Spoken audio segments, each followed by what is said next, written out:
With all the gloomy tech news that's been in the headlines recently, it's easy to lose track of all the good things that technology brought us in 2014. From futuristic gadgets to life-enhancing devices, 2014 made quite a few improvements to our increasingly digital lives. Let's start with devices. 2014 gave us plenty of toys to play with. Our phone screens got bigger and better than ever this year thanks to Apple's iPhone 6, Google's Nexus 6, and Samsung's Galaxy Note 4. And yes, those bigger screens make the phone somewhat bulkier, but they've had a positive effect on our media habits. Data from article saving service Pocket shows users are likely to open 33% more articles and videos on an iPhone 6 than a smaller screen model, and 66% more likely to view articles and video on a 6 Plus. And Apple's new phones have ushered in another milestone as well. Unless you're one of those Androiders, 2014 was probably the year you learned what an NFC chip is. Apple Pay has spurred widespread adoption of NFC payments, taking us one step closer to the era of credit card phones. And while Apple's currently restricting the feature to cash-based uses,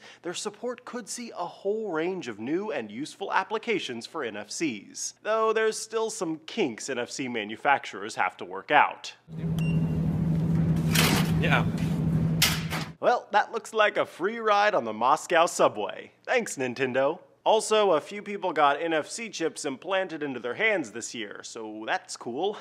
I, for one, welcome our cyborg overlords. But enough about cyborg hands, let's talk about wrists. Boy, what a great year for wrists, huh? Whether you prefer a snazzy smartwatch or a sleek fitness band, there were plenty of new options to keep your wrists loaded down with gadgets this year. Many of these wearables focused on fitness and wellness, boasting an array of features like activity trackers and sleep monitors to help us live better than ever.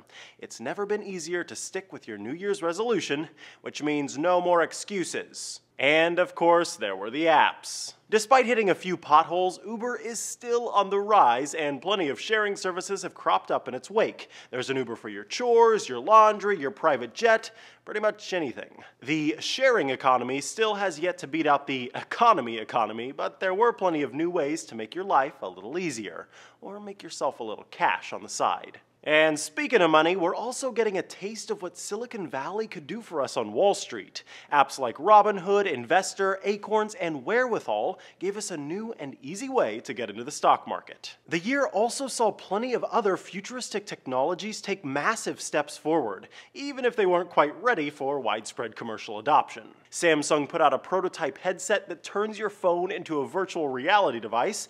Google did the same thing, but made of cardboard, and Facebook's Oculus Rift continues to make leaps and bounds toward a consumer release. Now, we don't quite have delivery drones yet, but Google and Amazon both displayed their prototypes this year, promising us yet another time-saving convenience.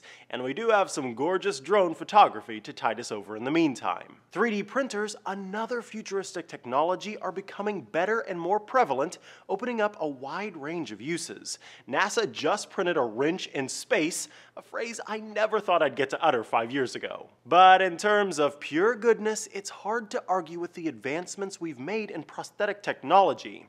3D printing has made prostheses more affordable than ever, and the high-tech end is getting better as well. We're getting more capable, more natural limbs that can be wired straight into the nervous system.